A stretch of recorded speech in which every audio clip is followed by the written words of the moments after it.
Hello, y'all. Welcome back to the Shifting Focus podcast. We are doing a virtual podcast today with a very, very special guest. We have Tasha in the house, who is a spiritual mentor and coach, and she has an incredible story that just really resonated when we heard it. And we thought she would be perfect for the podcast to share about how you've had to shift your focus, not only in your personal life, in your business, in your relationships with your family, your husband. Let's dive into it. I want to hear all about it. Tell us about your journey, Tasha, and welcome. Absolutely. Thank you for that beautiful introduction. My name is Tasha. It's nice to be here with everybody today. I'd like to start out with a quote because a lot of the things that I've gone through in my life, I find optimism is the biggest part of keeping our focus and keeping us moving, right? So there's a quote that says, optimism is nothing more than a leap of faith. And I feel like everything that we do is a leap of faith into something else that then becomes our new norm. And then we jump into something else, right? So for me, a lot of the things that I've, my foundation, kind of where I started was with my religion. I started in a very grounded, safe place, which also kind of led me into a lot of the other things that will string along and into all of that. But I grew up as a Jehovah's Witness. It's a very grounded place for beginnings, and it definitely taught me a lot of, morals and how to speak and talk to people, going outside of my own bubble sometimes and pressing myself in those ways. But along with the things that I learned, it also taught me a lot of things that I wanted to bring into my life and to shift and go back to school and to educate myself, which wasn't really a very big focus in that religion during that time. That was kind of shunned on. So I don't know how much you guys know about Jehovah's Witnesses at all. No, but, I'd love to learn a lot more. JW, can I call you JW? Yeah, that's former pioneer, right? Would that be what you're called? Yeah, well, there's different tiers to it, but yeah, I was a pioneer, and that's a person that gets like 40 hours a week in service. So you're really going out there. We actually would meet 3 times a week, just everybody in the congregation for meetings, and meetings happened, well, back in the day, 3 times a week, but 2 hours in each single session. So you're looking at 6 hours a week just in going to meetings, and that's not including service. So you were definitely devoted. Okay. So as a pioneer, you were mentioning door to door. That's what I think the main public knows Jehovah's Witnesses as, the people who knock on your doors. Usually it's like the young men with the tie and the white shirt. But what's the reasoning behind it? Because other religions and Christianity don't really go door to door. Is there a reason, like it's a part of the process of being that? Do you not go to heaven? Like, what is it? What's the reason? Yeah. So the reasoning behind it is because we want to be like Jesus, and Jesus went and talked to people far and wide in different lands. And so here we are reaching people where they are, finding people and then talking to them and giving them some truths, as we would call it, to help guide their lives and give them tools. Okay. So that's why we would knock on doors. And yes, it was a very, I've done it since I was younger. So when you first start out, you're really hoping no one answers the door because of the anxiety that comes with it. And then eventually you start getting into, the role of how it flows. And the whole objective is to be able to get return visits, which then turn into, conversations about the Bible. And then eventually you work people into the religion. They maybe get baptized. So baptism happens at different ages for us. I know a lot of religions do it right when you're born, but for us, it happens when you're spiritually ready, religiously ready, to be able to take that plunge and know that your service is to Jehovah. So we refer to God as Jehovah. I'm sure some of us probably know that, but yeah. Not everybody knows that. So yeah. And then we also, we don't celebrate certain holidays. I'm sure a lot of people probably are aware of this. When they invite someone to like a celebration or a birthday, we're like, oh no, we can't come. There's a lot of reasons behind these things. I know for we view them as pagan, which means that, they're not Christian principles. So when you look at, say, Easter, we think of it as just collecting eggs, but really it's women. And this is the past history of how Easter was kind of formed. It was women going and hiding, and then the men finding them and then impregnating them because we have the eggs. So it's kind of interesting when you bring these little facts around, like Christmas and the Christmas tree. The Christmas tree is seen as a phallic symbol. So in a way, there's kind of a worshiping of this big tree, which is the penis. So, and we're all kind of worshiping that. Yes, it's so interesting. So when you break it down, you're like, okay, well, this is interesting. The history of how it all kind of comes together. Birthdays, we don't celebrate birthdays. That's also because Christ told us to celebrate his death and his sacrifice and what he did. But also there's lots of moments in the Bible where birthdays were looked as a time of, I know there's a certain scripture, I believe it was with Herod, or they executed someone, and that was his birthday gift, was the person's head on a platter. So there was a lot of really not so great areas around the birthdays, so to say. But yeah, so all these different things kind of come together to form why we don't. Did Jehovah's Witness focus on New Testament, Old Testament, both? Do you guys do the whole Bible? You completely revamped your own version, right? Yeah, we have like it's more I would say New Testament Bible, because it's all different. It's kind of a merging of different scriptures and Bible, prophecies all together, but it's just what we call our Bible. So that's kind of how we see it. But yeah, and we don't do blood. I know that's another area that a lot of people are like, oh my gosh.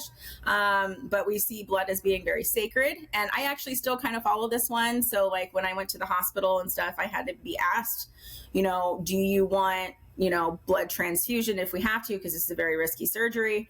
And I told them, I was like, I'm like, if we can refrain from it, that would be great. But if I have to, I'll take, partlets of blood or fractions of blood. And we can do clotting factors, albumin and immunoglobulins, but a lot of the whole parts of blood we can't take. And you actually, when you look at the scientific research behind a lot of that, they do find that when people take, organs or a lot of blood, it actually alters their personality. So it's kind of interesting. Yeah, there's crazy stories about like big dudes taking a little like Chinese woman's heart, and like he can almost feel her past through it. There's a lot of stuff like that. There's memory in our organs, and there's memory in our blood, and it's really significant.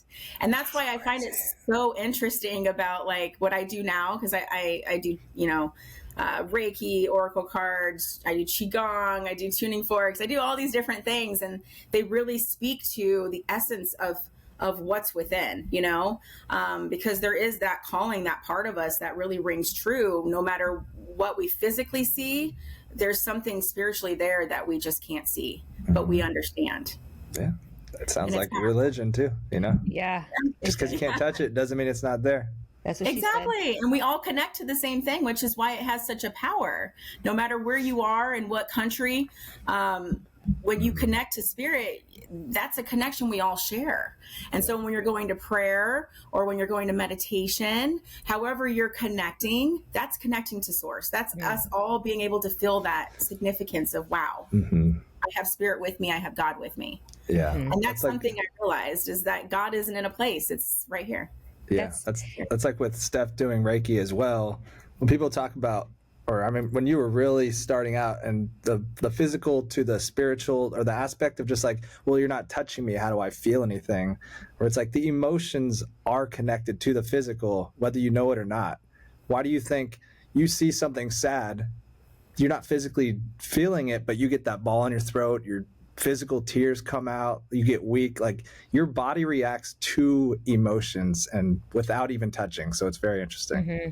Yeah. I don't know, but like I do a lot of distant Reiki, and a lot of my clients I've never even met in person. And it's like the second you tune into their energy field, you know so much about them. And I know that can feel vulnerable and scary for people. Like, how do you know this? How do you know? And all it is just a practice. I tell people it's like doing yoga or doing a workout. You just train the muscle of your spiritual gift. Everybody can do it. We're not, individuals aren't special. It's just a matter of if they've taken the time to develop that part, that unique skill. And when you look at it too, like Jesus, Buddha, all of them, they practiced what we call miracles. And in a way, that was them refining that muscle, refining that gift, and working with it so they could access that information. So yeah, I think it's a beautiful trait, and we all do have and possess the ability to do it. It's just if we can quiet ourselves and get into a routine and a practice. Just like we see those big, strong men in the gym working out, they're practicing, they're flexing, they're working those muscles on a regular, right? Yep. And it's not always going to be easy. Some days you rip muscles too much and you can't walk the next day. That's right. Better sore than sorry. There you go. So speaking of Jesus, I have a question about Jesus. Yes. Who is Jesus to the JWs? Because he is a different being like he's not God, right? And at the same time, he does not resurrect in your beliefs. He's not God. Jesus is the Son of God. So that's how we see it. And God resurrected, Jesus and brought him back up into heaven. But as a spirit, right? As a spirit, yeah. And God is going to be the one to resurrect all those that have died on earth. So if you die on the physical plane, then that's where you sleep. And we believe you sleep. We don't believe you go into another astral form or another astral realm. You're just in a sleeping presence. Do you bury people in cemeteries or cremation, or is there something? There's nothing special about that. It's just kind of whatever your preference is. And then you just rest there and hang out until you're just resting. Until it's like going over to a slumber party and you're just sleeping for a while. Waiting room. And there's only so many people who can go to heaven, right? Like how many, and what is heaven? Walk us through a little bit of that perspective for people who don't know. Yeah, so they believe that 144,000 go to heaven. So the rest of us here that are Jehovah's Witnesses, we will inherit the kingdom, which is earth. And so when the new system comes, which is Armageddon coming and destroying all the wicked people, which are those that don't practice our religion, that are, pagan and do all the stuff that we don't agree with, they're the ones that will demise. And then the meek will inherit the earth. That's what they believe. And so our heaven, in a way, will be the earth restored, us being able to, be friends with all the animals to be friends with us, and everything to kind of, they have this whole idea of what it looks like. But heaven, going to heaven, isn't really something that's for the rest of us. It's more just for a selected few, which kind of, going into that is the Israelites, the selected people. Those were the 144,000 according to the Bible. So how they kind of choose those 144,000 and how some will still drink whenever we do the Passover, which is remembrance of Jesus and his sacrifice. Some will still drink and eat the bread, and those that do partake are considered the ones that are of the 144,000. So you still have communion, essentially, like the Catholics, with bread and wine? Kind of in a way, because that's the only time that you would be able to partake. But that's not everybody. Just the chosen, right? Not everybody gets. Once everyone's dead, you get to have some wine. Just the chosen. Just the chosen. So when you guys do communion at your church or your temple, I'm not sure. What do you call it? It's not a church. What's Kingdom? It's called a kingdom hall, yeah. Kingdom so hall. You have to watch like 5 people or 1 person, or what if no one's chosen for 50 years? I mean, you just... And that happens, and we just pass around and we just remember what the sacrifice means for us and the new system and what that promise is. Is it an honest system, or like, do you ever look at someone and think you're definitely not chosen? When you look at the Bible and like the 144,000 kind of already being chosen, it makes you wonder, how can anyone be chosen now unless you like believe in reincarnation? You know what I mean? Mm-hmm. And then that would take me to a place where I would be like, okay. But yes, I was like, that doesn't, we just trust. Okay, well, I guess if that's how we're believing it, then I guess that's what we do. And I just saw her walk out of a bar the other day. She's lying. But she's allowed because she's chosen. That's right. But there is a hierarchy process to everything too. So I'll kind of like, so there are what we call the governing body, and the governing body is, say, up here, right? And they're the ones that put on the assemblies. The assemblies are what we all attend to kind of come together and listen, learn about all the new stuff that they maybe want us to know, any changes, shifts in the world. And then from there, it goes down to like having circuit overseers come to your congregation. And we get really excited when circuit overseers come to visit, because they came from the governing body and they're here to talk to us specifically about maybe what our congregation needs to work on, what areas, that will help to inspire us and give us new hope. So they're there really to kind of work with us and to inspire.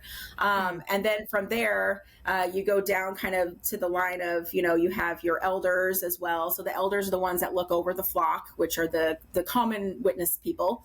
And so you have your elders there that also handle public reproving, disfellowshipping, private reproving as well. So those 3 areas.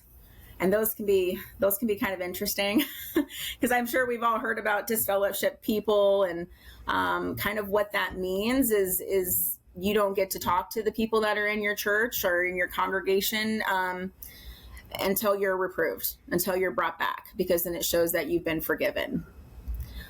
So that can be a really lonely place for some people, especially when all your friendships are developed within the church. So that is an area that I've seen a lot of people that were prior friends, and I, would still wave at them or smile at them to let them know that I still see you. But then when you're public, say that again. It's so sad. It kind of is, especially when your whole connections are right there, Mm-hmm. So then we also have the public reprove, and public reproving is where, say you did something wrong and you go to the elders, they decide if you're public, private, or disfellowshipped. And public is where you'll be in the audience, okay, because you're there for a meeting, 3 times a week. And it's usually during the week, so like a Tuesday or a Thursday meeting. And then I've had this happen to me before. They'll announce your name and they'll tell everybody that you've been publicly reproved. They won't say what it's for, but everyone kind of knows that there's something that you did wrong. What'd you do, Tasha? Shame. That's shame. And what did you do? I'm curious. Like, what would be some things that they would address? I had a boyfriend. You dirty boyfriend? Slut. I know, exactly. I had a boyfriend at 18. And so I think we had, tried something, but we didn't actually do the thing. The dirty deed. We had fooled around. And so that's enough to get you in trouble. Who told you? Did somebody rat you out, or did you? She had a witness. You ratted myself telling yourself? Yeah. I henceforth. In front of That's why your conscience eats you alive, and they tell you that, if you're not honest, you're not pure, like you won't inherit the kingdom. So you want to make sure that you're living life as pure as possible. Guilt. So I knocked myself. They put guilt inside of you, huh? It was, I know it's to protect the flock as well. And so you would think of it that way when you were in the religion, because you didn't want to trip anyone else up. I've been private reproved as well. And that's just where the elders, they just talk to themselves amongst themselves and then tell you, hey, we're going to privately reprove you. It doesn't have to go outside of this room. And you're like, thank God. Yes, exactly. Yeah. Don't be embarrassed. Wow. I don't have to deal with that. But the sad part is that when I was publicly reproved, it was during the time that my best friend was getting married. And because I was publicly reproved, I wasn't able to be in her wedding. And it made me so sad because I really wanted to be one of her bridesmaids. And then whenever her wedding came, she was crying and everyone was like, where's Tasha? Where's Tasha? And here I was as the bridesmaid, but without the title. You know what I mean? So yeah, it was kind of, it made me sad. I bet. Yeah. When you talk about like the governing body, is that like the hierarchy of the guys who like put out the magazines, like the big wigs? Mm-hmm. Yep. You got it. Mm-hmm. Aren't those like 8 men in New York? Is that where they are? I mean, we have different locations, but New York's the big one. That's the one I visited when I went to Bethel and visited Bethel and was thinking about going to Bethel, and then saw how organized and, it was definitely a well-oiled machine and everyone has a part. It's kind of like a commune, right? So you got people doing laundry, you got people doing the cooking, you got people in all these areas, cleaning, everything, and all working together, and you don't participate in the outside world. And so this is a completely different reality. Mm-hmm. And at that point I had to decide, like, what reality do I want to live in? And do I want to live in this one my whole life? Because I have friends that went to Bethel too. So, and as a pioneer, you're getting 40 hours a week. You're an example to the congregation. And so once I decided I didn't want to go that route, and then I eventually stopped pioneering, I ended up getting married early. I got married at 18, and that was, a lot of people followed my footsteps. because I was considered an example in the congregation. So there were a lot of people getting married early. And then I had my first child when I was like 22. I have two girls, Mackenzie and Malia. And I'm so glad that I do, because a lot of the things that happened in the future would have changed and shifted that projection. So I find everything happens as it's supposed to, and I'm very glad that it did. But yeah, and then obviously I was baptized, and women aren't allowed to really give talks, except for just like on Thursday nights, we would give talks where we sit down at a table, almost like we're doing a Bible study. And those were the kind of talks we were able to do. But the women can't really hold positions within the congregation. And the men are the ones that usually obviously get to wear those roles. Which is fine. It doesn't sound that bad, actually, now I think about it. Just kidding. Are there any women in heaven, or is it mostly 144,000 men? It's just dudes. I don't know. They never went into specifics like that, but I would think it would be like a mix, I would assume, of men and women. I mean, that's what I would always assume. Yeah. But yeah. Jokes and then we never all men. So yeah, it's just interesting. So I know you've probably seen people like not do Pledge of Allegiance, and some of them do. And so we would refrain from Pledge of Allegiance as well. That's usually something that we, give to God as our allegiance. So that's why we don't do that. Now that I'm outside of the church, I'm actually very more aware of what's going on in the world. And I would say I'm a little bit more patriotic than I've ever been before, which actually feels really nice, because it's nice to be able to have thoughts that you want to see come to fruition. And obviously, this is man's domain of ruling, because in the religion we believe God is the one that is to rule the man. But it's nice being able to see things and to be able to go, okay, I can use my rationale and my own thinking to be able to make thoughts for myself, and to see where these things are going, and to be aware, and to have that focus to shift where I'm going, and to have more autonomy over my life. And I think that's the biggest thing that shifted me out of the religion, was starting to notice those factors, and to realize that I wanted things, for myself, and to live my own life and not feel guilt or shame if I missed a meeting or I was being judged or isolated. Because if we're like Jesus, we should be loving one another, no matter where we are. And I felt like that was a big thing that I just didn't agree with. My aunt married a man, and she got disfellowshipped, and she married him and stayed married to him until he died. Yeah. And so it was beautiful. If you marry somebody not in the church, when you say defellowshipped, are they kicking you out of the kingdom? When you're disfellowshipped, it means that they're not going to, they feel like you could be a bad influence on the sheep, the other people in the church. And they call them sheep. Like, that's actually a term, is sheep. Yeah. Wow. Now it's like right in front of your face. It's right in front of your face. And anytime someone calls something the truth, then it makes you wonder, okay, like that right there is another label right in front of your face. Like, okay, so we're the ones that have the truth. But do we? Let me dissect all of this. You don't want me to educate myself, but why? Yeah. Would you almost say, and I get that like religions all have like, whether it's more of a cultish or like a moral society where you have to stick to something, would you say that Jehovah's Witnesses is almost more of an organization though, because you have to be a part of it and they know more about you? Where like Christianity, you could just go to church on Sundays and pray and believe in all of it. But with JW, you gotta be a part of it, or you're not. When Armageddon comes, you're screwed type thing. It's an organization for sure. Yeah. Okay. And when things start to go down, like they tell you to come to the flock so that if something happens, they can protect you, they can shield you. But we also don't fight back. So if someone were to come and say threaten your family, they don't fight back. So you just die. You put your life and you go, okay, I'm not going to fight you. I'm not going to kill you because killing is wrong. So then that is where you go. And then you believe in the resurrection. So then you get resurrected. Now, I don't know if I could do that. I would want to protect and defend my family, because I feel like as we're animals, right? And as an animal, that is an instinct that we have in us. Innate instinct is to protect. And any animal would do that. So, I mean, I have different thoughts on different areas for sure, with all of that.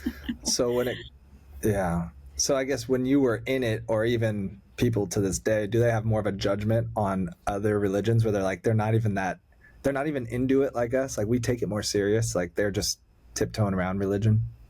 I feel like they should have more of a kind ear towards other people in their religion. I think a lot of times when they talk to others, because we are so stern and have so much dedication in regards to our hours and stuff, it seems like there's not a lot of leeway sometimes for listening and opening up your heart to where they maybe are. Yeah. And I think that's what blocks a lot of people. My ex's mom is very much a devout witness, bless her heart, but she's very pushy with it too. And I don't find that's a good way to ever get someone to listen and to come to your side of understanding. I agree. So yeah, I think there's a good way and there's a pushy way. Yeah. But we talk about this all the time. Like politics, everything, where it's like, I might agree with you, but you're pushing me away because you're kind of annoying now. Yeah. When people become aggressive and they're like, you're wrong, I'm right. It's this whole division, which it sounds like a lot of that happens within religion and politics and everything everywhere. You lose the audience, because it's like, and when you're strong in your beliefs and someone's telling you that your beliefs are wrong, no matter what you believe, you're never going to win. It's like, you have to learn to listen and hear what people are saying and ask questions, stay curious. But that's my belief. I mean, I get that. Yeah. Like, how dare you push that on us?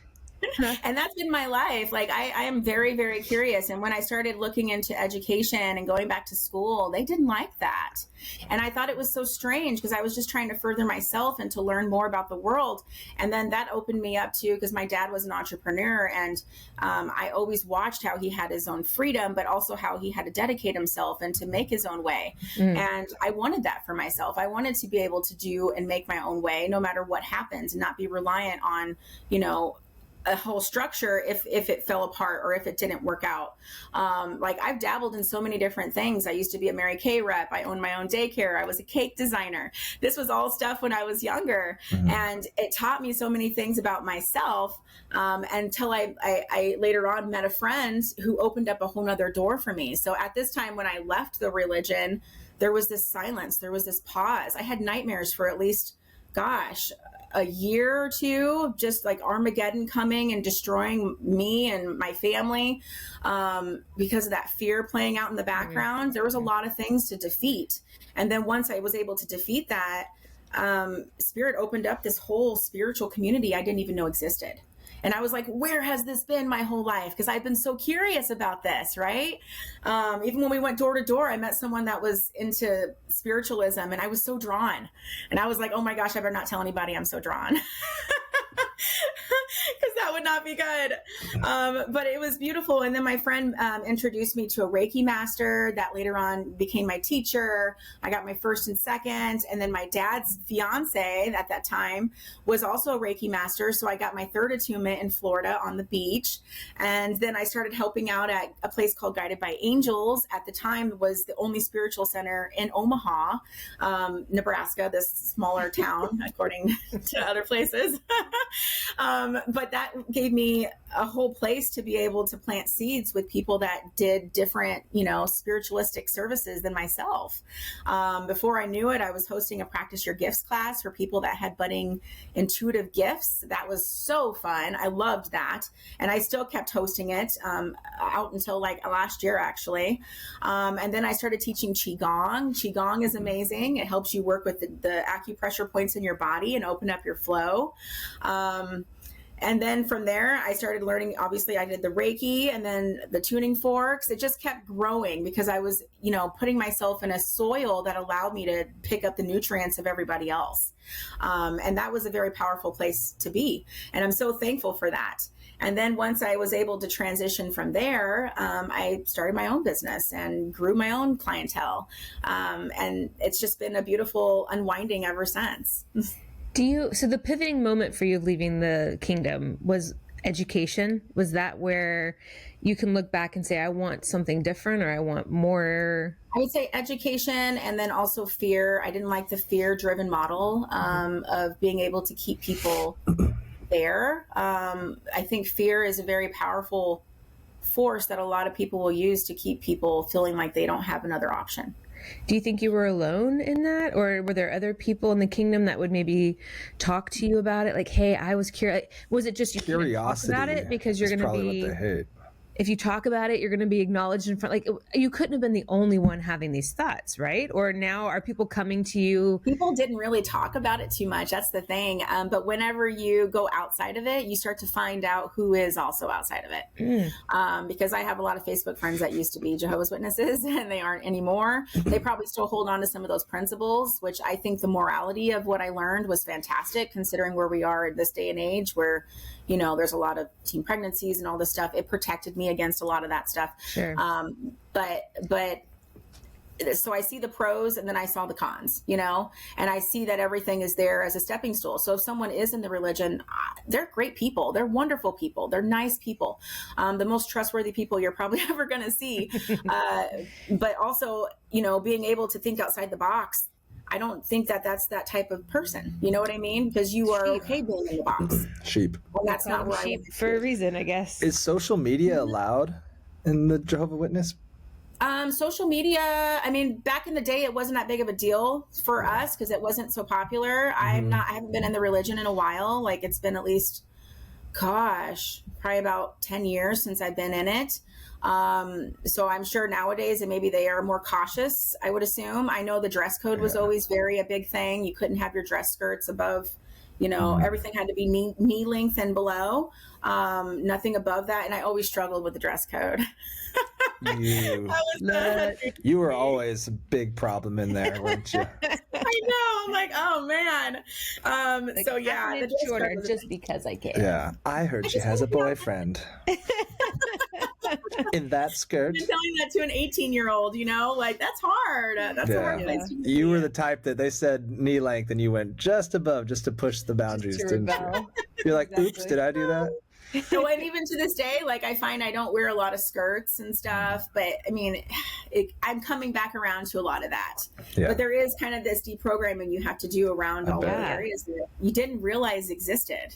And I was asking about social media because I feel like it's a good way to either out somebody when you're saying that you find out people outside think that way, because you can go to like a post, whatever it is, and it will say like liked by Tasha. I'm like, oh, she likes like I would think the Kingdom Hall and all that, they would see that nowadays. But then also there's a lot of curiosity on the internet and conspiracies, and I feel like the elders probably wouldn't want people thinking that or diving down those rabbit holes.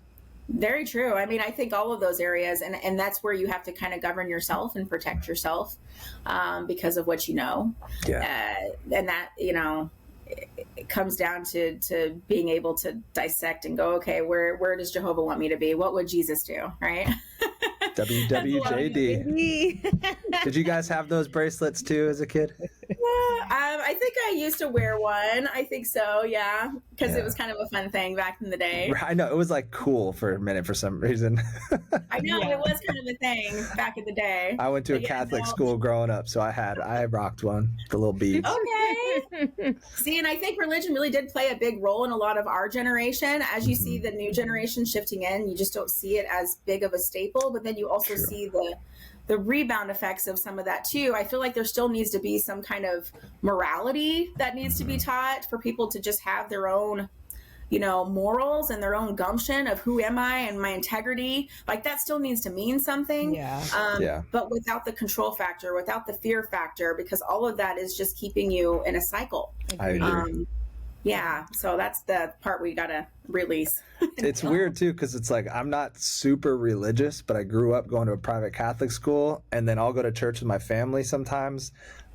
But then I see, like you're saying, there's a full rebound where today there's like churches that are just like rock shows and all this like fake preachy stuff. And in my mind, I'm like, I don't want to force you to be super organized like Jehovah's Witness or Catholic. But then also I see that and I'm like, you're not even, it's just a rock show. You just going to say you went now? Like, are you actually believing in Jesus? It's just like it's one or the other. Isn't it? Yeah, it is different. We did singing stuff too, but yeah, it's definitely a different platform. And then it's like an 18-year-old pastor. And I just don't take it serious unless it's like an old man sometimes. That whole image of what it should be, right? Exactly. Yeah. I'm like, I don't grow up like this. So it's just different. There's just a lot of different stuff. Yeah. Well, once I did end up leaving, I mean, that is kind of my husband and I at the time. Around 2020 is about when I think COVID happened too. And so everything with my spiritual business, because I was doing expos and a lot of events, it just all ceased. It all stopped. Everything stopped. And then I also went through a divorce around like 2022 is when we actually, I think, finally got divorced. And then after that, then, you know, things started to kind of pick back up again. But when you're going in this fight or flight mode and you're going through all these shifts and changes, your body is going through a lot and processing a lot. So it was around that time where I actually got really sick with something called endometriosis. And I don't know if you guys have heard of endometriosis at all, but it is a disease that, so your endometriosis, like the lining of your uterus, it grows outside of the uterus. And when that happens, every month you are accumulating, you know, blood and stuff. And then when it goes out, you have no place for it to go. So this creates cysts, it creates, you know, lots of pain in the abdomen, a lot of different symptoms that come with that. And there's about 1 in 10 women that get diagnosed with endometriosis. And that's a pretty big amount of women. And doctors don't know a lot about what causes it, a lot of, you know, even the symptoms of it. They just assume you're complaining about a normal menstrual cramp. And that part's concerning because it can lead to infertility if it's not caught. And usually it's not caught within 7 years. I was at stage 4 endometriosis when they finally found mine. Wow. And I had no clue even what it was this whole time. How did you start realizing something was off? I had major pain. I had an abscess, actually. I went to 4 ERs and they all turned me away. And finally, on my last visit to a completely different healthcare system, that's when I finally got the help I needed and they rushed me into surgery. And Wow. If I hadn't been rushed in, I would not be here today. Like it ruptured? It was about to rupture and just caused that? It ruptured in surgery. Oh my gosh. Yeah. Talk about timing. I know, right? Divine timing. Yeah. But I lost everything. And that's when we had to have the chat about the blood because I had to have a total hysterectomy. I just have 1 ovary now. And so now I'm in hormone, you know, replacement and stuff. And it all happened at 37. Like to me, that's just so young to have to go through all that.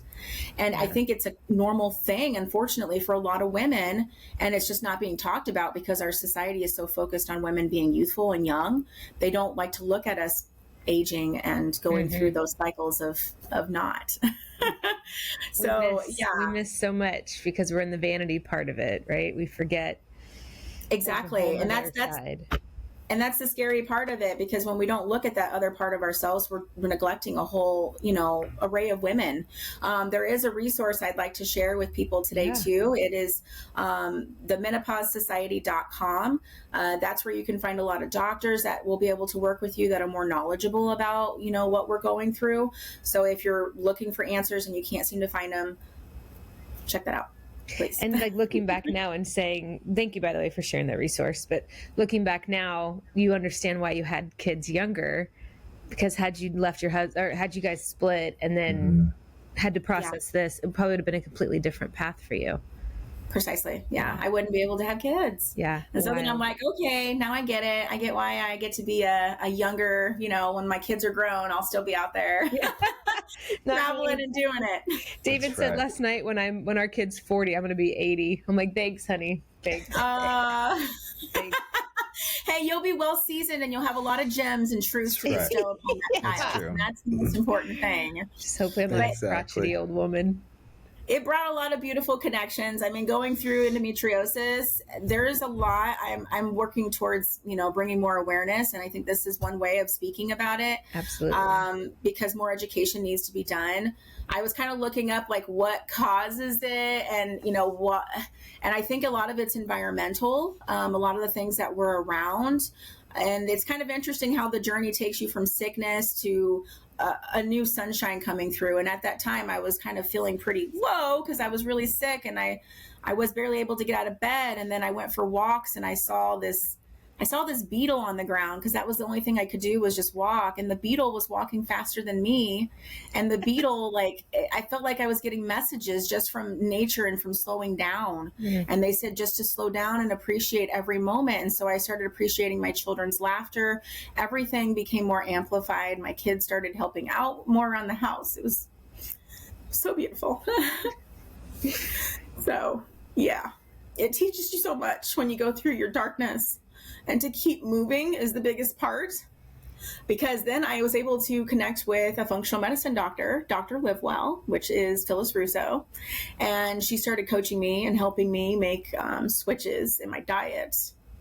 And that was it was transformational. Just being able to learn and to decode the way that the food system tries to get you. Anything with natural flavors, stay away from. You're talking about the beavers? What about beavers? Have you seen the beaver anal glands as in a lot of the natural flavors? Yes, I have heard about that. Yes. Lately. No, not rabbit hole. Not rabbit hole. It's a beaver hole. Gross. It is too. But that element, I was just saying this to my girlfriend, the element electrolyte packets, they just got busted for, was it maltodextrin? I can't think of what it is, but they're supposed to have 25 milligrams and it was like 2,500 or something. And essentially you're just having sugar and it's hidden under the natural flavors label. Well, that's where people could say proprietary blend of any sort. And that just means we're not telling you because it's our ingredients. The supplement industry. Exactly. And it's interesting. It'll be interesting to see if Robert Kennedy can help bring some stuff for the Maha trend. And because whether you want to believe in politics or not, something's really off balance in our systems. It's very, and also quit making everything political. We're talking about health right now. Yeah. Right. Yeah. Exactly. We're not saying it's Republican or Democratic. There's something wrong with our food systems, and whether you want to admit it or not, something's wrong. Something is apparently wrong. People are sick and dying. And we want our children to be able to have children. Like, we want to be able to have a lineage of our family, but we can't do that if our kids are having fertility issues at the age of 18 because now they have PCOS and all these other issues. Like, there's something at the root of it. And that's why I think all of us collectively coming together and recognizing this and trying to clear out our water and get better, everything. It's a systematic things here. So, and that's what was beautiful is I got to learn beside Dr. Livewell, as she was building the program and as I was kind of doing it alongside her, that's kind of how Kristash became and was born. And it's weird because we had talked about Kristash. So Kristash.com, this is kind of our online website development, business to business coaching. Like, I incorporate, and my partner, we do the spiritual, but we also do, the physical, because all of this is part of our journey. And so with that part coming into play, that's where we look at you and your business and your passion, and we find out, where do you want to grow? Where do you want to go? And hers was getting the message out that we need to focus on our immune systems and Hashimoto's disease. And then it led from there to working with a speaker who had doubled down speaking, and then from there an esthetician, and this, all these different business owners that we get to talk to and learn their story and then help them grow their vision past themselves. And that has been the most rewarding part of the whole journey, is watching the crescendo of it come together.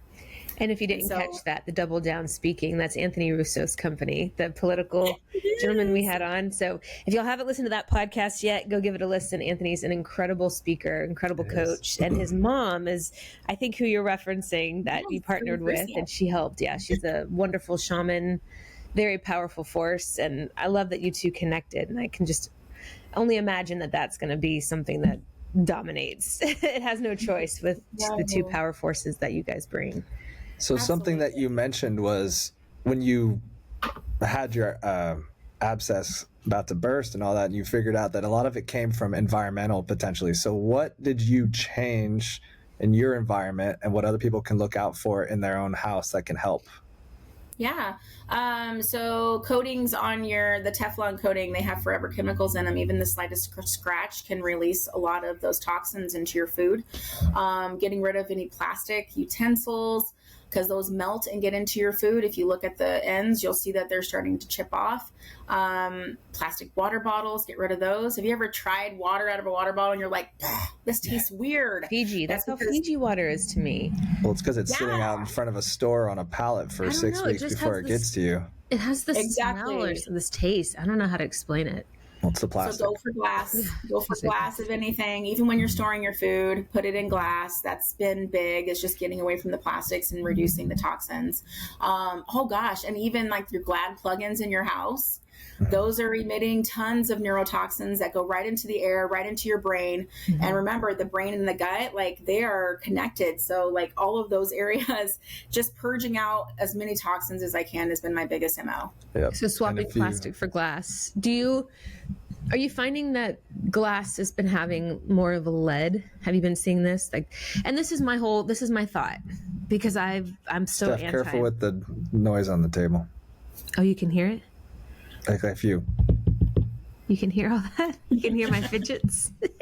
I have headphones. I hear more than both of you probably right now. I can't hear anything. I'm so puffy and swollen and pregnant. I'm like in a different world right now. You're pregnant? Yeah, exactly. So my question, I think, and maybe you can help me. I've been battling this a little bit. There's lead in glass. There are toxins in plastic. There's metal and aluminum. Like there's all these things that are leaching. So at what point do we say everything's trying to kill us? Let's just live our lives. Because I'm right there with you. I am like I'm all about the reuse, recycle.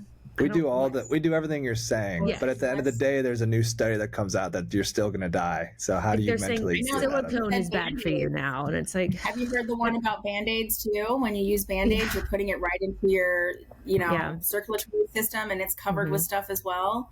Yeah. That's why I just prefer on just getting all the blood out. Just let it go. Just let it clot and bleed on its own. Exactly. It'll be fine. At what point do we have to turn the volume down and just say, all right, I just have to live my life? And I know that's so silly, but it's gotten really out of hand. It's gotten really aggressive, and people just feel helpless, and they're like, I'm just going to keep doing what I'm doing. And I think that's my mother's that way. And I will bring up certain things that I know are bigger catalysts. And I think that's what we do is we remove the bigger catalysts that cause more cancers. And then obviously we still have to function in our day-to-day life. If we don't have Band-Aids, we're going to have to use a Band-Aid. If we're out in public and we're really thirsty and we don't have water, you might have to drink out of a water bottle. But you just do what you can. Same with our dietary changes that we make. If you get rid of gluten and then you do this and then do that, like you're making small changes that then create an effect for you. It's obviously always a personal decision. So we do what we can. I know Phyllis is a lot more strict on everything than I am as a functional medicine doctor. But I'm making baby steps, and those baby steps have shown me that my swelling's going down. Like my body is responding. And if you can notice that your body's responding, then you're doing a great job. Yeah. And I think when we take everything in, it can overwhelm us. And that's why at the end of the day, it's like the political, or we're talking about religion, where it's like, maybe we're not telling you what to do, but the information's out there and this is what we're doing. I'll lead by example. And if you want to try it, go ahead. But if you feel like crap, just a heads up, there might be reasons why. But then you wonder, like, how powerful is the brain? Is the brain telling you, because I'm cleaning this up, I'm now healthy, and now you're convincing yourself you're healthier? Is it the product that's creating it, or is it the switch in the mind that's saying, by eliminating these things, I'm going to feel healthier? And now you're convincing yourself that you're healthier. But really, it had nothing to do with the item. No, I mean, I think the power of the mind has a lot to do with a lot of things. I mean, you could even think about working out, and they've shown that your muscles start to respond to just thinking about cycling, and it's almost as if your body did an exercise. So there is a lot of power behind the mind, and I think if we see everything and then we kind of block out the toxins, then your mind and your body are harmonizing to create that barrier. So there is something to that. Some people call it pseudoscience, but I think there is something to it, because the mind is very powerful and it does create our reality. Yeah. I just don't think you can eat a bag of Jolly Ranchers for every meal and tell yourself you're not going to get cavities. But see, that's the thing. Your mind is telling your teeth, by eating this, I'm going to get cavities. So now you're convincing yourself, I'm going to get cavities. So what about gasoline? Can you drink gasoline and say, I'm going to be hydrated today? Or are you going to end up with your stomach pumped in the hospital? I think you'll have an immediate reaction and your body will go, oh my gosh, what is this toxin? Yeah. So like if you're telling yourself, I'm eating this food and this is a bad food and it's going to make me gain weight. This is bad. This is good.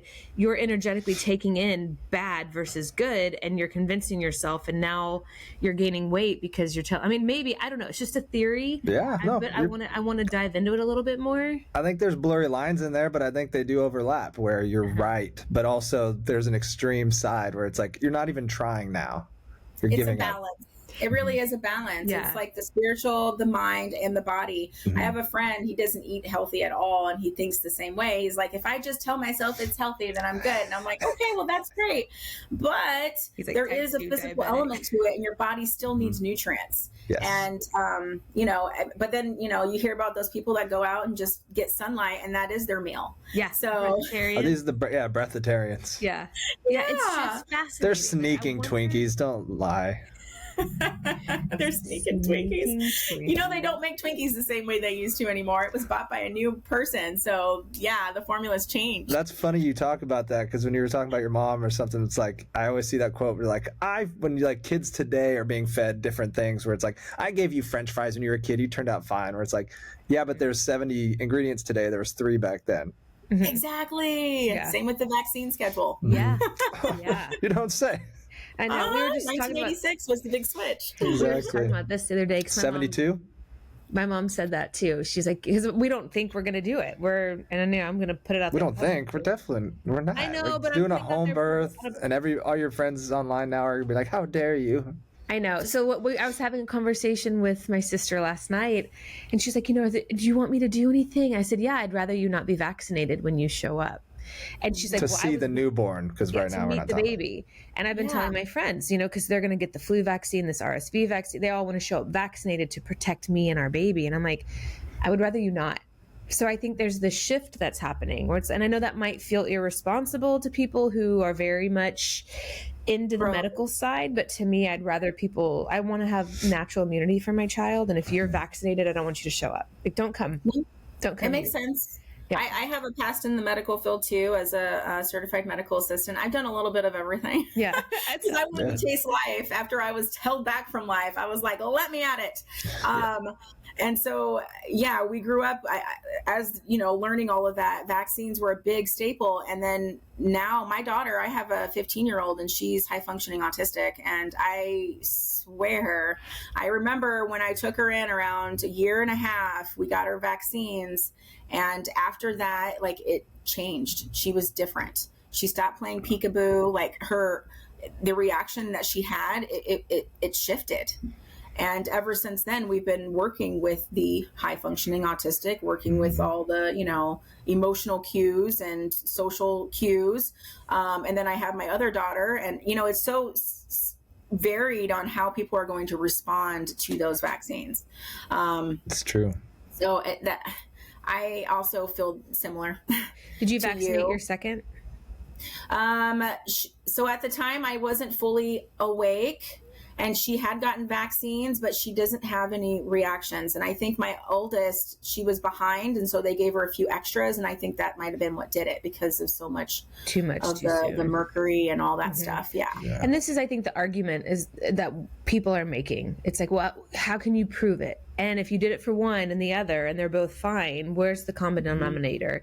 If vaccines are so bad, why isn't everybody autistic?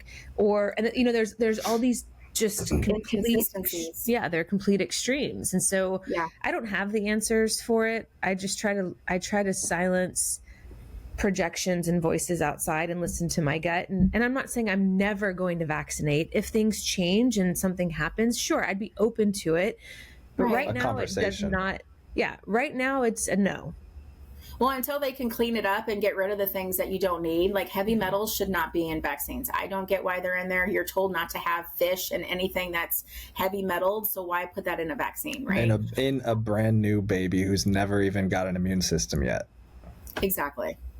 It just seems like you're prepping the baby for failure. So that's why I don't get that part of it.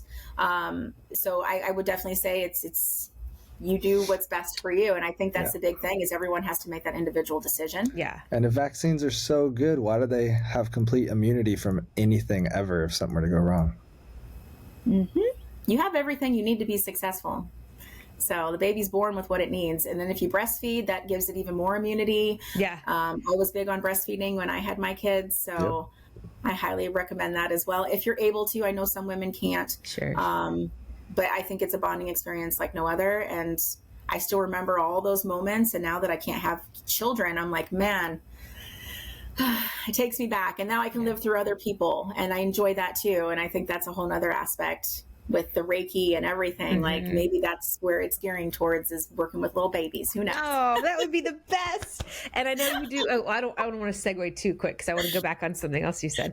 But I just learned that if your child, like while you're breastfeeding, if your baby needs an antibody, something in their saliva will trigger in the nipple, which triggers to the brain for the woman to release some kind of antibody, and that communicates with the breast milk. That blew my mind. Unreal, right? Yeah. Let your body do what it's meant to do, because it's designed by God, by the universe, whatever it is, an intelligent force. It's right in alignment with what the baby needs. And I think that's the part we forget about, is that people are so focused on science that they think that man can rule themselves, and there's just this pill that we need to take, or just this vaccine that we need to fix something. And we totally, disregard our body's natural ability to heal itself. Nope. And that's put a Band-Aid on it. Don't use a Band-Aid. Don't use a Band-Aid. Not Johnson & Johnson making more money off of us again. I know. And go back to the natural ways. What was it? Leaves back in the day? I don't even remember. But what did we do? For medicine, like, I'm not anti-medicine. There's absolutely, if I need it, I'm going to use it. But I think, and Dave and I talk about this all the time, I think so often people don't want to suffer. They don't want to be uncomfortable. If they have a headache, I'm going to take an Advil. Well, why not find out why you have a headache? You're just, again, putting on that toxic Band-Aid, however you want to cut it. Maybe put some salt in your water and see if you need some electrolytes. Are you dehydrated? Or were you out drinking all night? Is your body saying, cut it out? Like, listen to your body is communicating. Yeah. But we just aren't listening anymore. So how do you, and again, my belief system, I'm not here to tell people like, wake up, listen, whatever. Cause that's they can be sheep all they want. Keep buying, keep on consuming from the heavy profitable pharmaceutical companies, please. Yeah. And unfortunately, I mean, as long as we're funding those quick fixes, they're not going to go away. That's just the reality of it. And the more people that wake up to it and start to see it, then that's when we start to shift that focus, right? That's when we go into a whole new area of ways of living congruently as a collective and saying, this is how we choose to live. Yeah. Because I think that's even interesting when we focus on like pollution by big companies. They talk about how companies need to come up with a way to be able to make their products something that can be biodegradable. It's not up to the person that's purchasing the product to make sure it has an end of life cycle. The company needs to do that. Right. They need to be responsible for that. And in turn, it's having an adverse effect on everybody. And that's why we have microplastics everywhere. Yeah. No matter what you're doing, it's still, like you said before, when is it enough? And when do I say, well, I've done all I can do, when I go to the beach and I'm getting, just playing in the sand and I'm finding plastics everywhere. Yeah. Living in Miami, it was dirty like that. Really, lots of trash. But talking about the microplastics, did you see that study they did where the guy, or I think it was a woman, did the tests on the size of the taints of the alligators in the swamps? No. And it was based on the hormones on how long it was. Like the bigger taint was the larger one between the back and the front.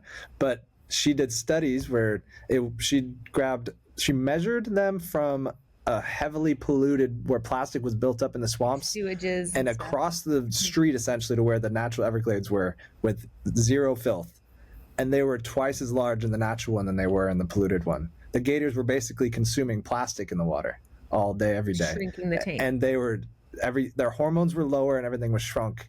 And this is the wild from our excess garbage just going in. And causing fertility issues. Yes. Literally.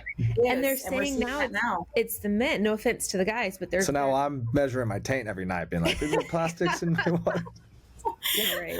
Yeah, for the men, it's definitely been a sperm count. Yes. Like it's going down. Yeah. And women are also having more issues internally, which is why endometriosis and all these different things, they're all fertility issues. And so if you can catch it and you can get ahead of it, you can shift your body and you can make it to where you can have kids and you can have a better outlook for your body. And that's the big thing, is bringing that awareness so you can tap into your body and go, okay, what am I feeling? I know I'm having these IBS symptoms. Is it IBS or is it something else? Right? Because a lot of it can be masked as something else. And then just keep at it and keep advocating, because you don't know until you know. And unfortunately, with endometriosis, you don't know you have it until you go in for surgery, because they can't see what's growing outside of you until they see inside. So yeah, awareness is key. That's the big thing. For sure. Yeah. And you guys have touched on it a few times, but I want you two to discuss, for people who don't know, what is Reiki? Ooh. So Reiki, it is universal, using the energy around you to be able to facilitate and heal the body. So you have Rei, which is energy, and then Ki is healing and bringing all that together. It's life force energy being able to heal the body. So that's, and a lot of times some people will touch, they'll lay their hands on you. Some will just put their hands over. I do a little mix of both. I don't know about you. Mm-hmm. You spell both, yeah. Yeah, it depends if obviously distant is. It depends, yeah. Yeah, and I've done distance healing too, and I love both aspects, because they are both completely, they're different, but they are also the same at the same time. Mm-hmm. So what's the process? What's the process of doing Reiki? If somebody was like, well, I want to do it. Did you learn? Well, there are different trainings. Did you do the Japanese style Reiki? Okay. Yes. Yeah, I did too. So yeah. All right. There's and if you want to take the lead on it, it's your podcast too. So I'd love for you to share. But I'll piggyback on you. Usui Reiki allows you to be able to, again, you can channel energy into different parts of the body. So whenever I'm doing sessions, I kind of feel through the auric field, and anywhere where I feel there's a disruption, that's where I target more of the energy. And a lot of times the energy knows where it needs to go, but it's whether or not you're tapped in to kind of feel where that static energy is coming from. And when you start to feel that, that's where you go, okay, there's something here that I need to look at, come in and kind of adjust or balance, because that's what we're doing. We're harmonizing the body. And then you can use other tools while you're working, say crystal bowls, brass bowls, tuning forks to help, attune the body a little bit more. When I'm doing small sessions at like little places, I'll use my tuning forks because it just aids to do it a little bit quicker when I only have 15 minutes. Yeah. So that part's really, really beautiful. But it was founded in 1922, but it's been practiced for a very long time. Miku Usui is the actual person that kind of founded Reiki. And then from there, it kind of just took on its own life force. For me, when I do Reiki, I see things too. So like I'm clairvoyant, clairaudient, clairsentient. I kind of just know things too. So a lot of those different energies kind of tap in, and then I let people know the messages that I hear, and everyone does it so different. So like, it's so interesting when you hear about, what someone maybe saw or felt. And a lot of times what I'm seeing, the client's also seeing too. And that's really cool, because you're on the same journey together, and it shows up for me in pictures. So I see a lot of imagery while I'm working. And because I also have a background in nursing, I also break the body down physically and go through the organs and look at the organs too, and then clear energy from organs and listen to what they're saying. Because a lot of times people don't listen. And that's where the whole picture comes together. So I have a very similar approach, very, very similar. So I'll do that. I work with like the chakra systems too, which is like the energy where we store energies in our bodies. However you want to look at it, if you believe it or not believe it, we all store and we repress, and we have different stressors where we like to hide. And so I find starting with the chakra system, which is like this energy line all the way down to the root. And then I work with the knees and the feet, and just understanding what each of those systems do. And if you're storing what Reiki masters feel is we feel for heat, we feel for cool, we feel for vibration. You'll sometimes get tingling up your hand. You'll sometimes get this, you just know. And whatever your detectors are, you start to understand the more you practice what they mean. So I don't know about you, but if I start getting tingles or like really strong pain, this is something that really needs attention ASAP. And usually that could be something like a cancer. And I know it's weird, but you can feel that stuff in the body. If there's heat, usually that means you're storing. If there's cool, maybe it needs attention. And these are my detectors. I don't know if yours are the same. Yeah, it's similar. I feel like everybody's body detects it a little different, which is why it's so important to work with your body, because then you'll know how your body is a tool for detecting. And usually your client will tell you, oh my gosh, I felt this heat, or I saw purple, or I felt something happening here. And that's usually where you're focusing the Reiki energy. And so I also tell people, like, you're not getting my energy and I'm not collecting your energy. It doesn't work like that. We're just the vessels that are channeling this source energy, and we're putting it, we're moving source energy into where it is needed to help deeper healing for our clients. And I try not to use the word patience because I'm not a doctor. But and you just learn, and then they have these realizations after the fact, and you say, hey, you're really holding in your neck, specifically on the left side, right here in this, and they're like, oh my gosh, I've been having pain. And so it starts to build confidence within them and you, and it opens something up, which then allows them to even do deeper healing. And once they recognize it and you bring attention to that area, then they have this epiphany healing experience, and they can release it and let it go. But really, we're just facilitating, we're not, and I try to tell people that you have to do the work. I'm going to help you recognize what it is, but you, at the end of the day, have to do the work. And then they do, and they come back, and then it moves different places. So it does. That's kind of been my experience. You get realignment again. And if they don't do the work, then you'll find that they come back because they want a quick fix or something. Right. They'll be still in that same area. And you're like, well, Spirit's still saying the same thing as they did last time. Have you done this stuff and this stuff and this stuff? And you can feel where they are and where, things have either moved or not moved. Yeah. That's definitely... And it's just like, like we said before, going to the gym, taking care of yourself, like the spiritual aspect of it is a real thing. And when you're taking care of that, then that's when you start to see your journey progress and move. And it's just like water. We have to be able to move that energy or it becomes stagnant. And then that's when we start to fester, diseases and different issues in our lives. Yeah. I don't know if in the beginning you dealt with this, but I also had to really learn to separate what I thought some of the information was coming through versus what the information just was. Like, I had a few really good spankings in the beginning. One, I tried to move an energy that was not ready to move, but my ego was like, I'm going to move this out of the way for you. And the energy was not ready to move. And I had to learn. But it was a great lesson. And I was able to communicate with the client, like, at some point when you're ready to release this is what I would suggest. But with me coming in, like, thinking, I'm a Reiki master and I'm going to take this out for you. It doesn't work that way. And a lot of times you can feel when it's something that is heavier and is going to stay for a while, because you just know that it's not lifting up and that part is not becoming lighter. Yeah. And that means that there's something more that they need to do or work with or return back for more sessions, because it's just not going. Yeah. And they're not ready. Maybe like the client's not ready to release. Like, I know David and I, not to shift here too much, but we did an ayahuasca journey, which we're very open and we talk about. And at one point I got stuck in this pattern of wanting to really release this anxiety that was showing up for me on, I think, one of the third nights. And I was just stuck. I was on this loop for hours. I was so frustrated. I'm like, why can't I just get this out? I want this out. I'm over this. And then, like, towards the end of the night, this message came through, like, the anxiety is still serving you. That's why it's not leaving. You're looking at it as a negative, but the anxiety is there to help you through something that you just haven't quite experienced yet. So be patient, learn to work with it. Stop trying to get rid of it. And I was like, oh shit, fine. That's powerful, right? And then when I surrendered, I was out of the loop. It was just gone. The whole time I'm like, get out of here. And that's the big thing. Like, we think we have control, and the moment you give up control is when you gain control. And that's the moment you can really go, okay, I know there's only so much in my control. And since I don't have that, I'm going to do what I can do today. So there's something I didn't tell you guys, but I actually went to the hospital 3 days ago for my endometriosis. And I was like, you know what? I'm still going to show up. I'm still going to be here. I'm still going to do what I need to do.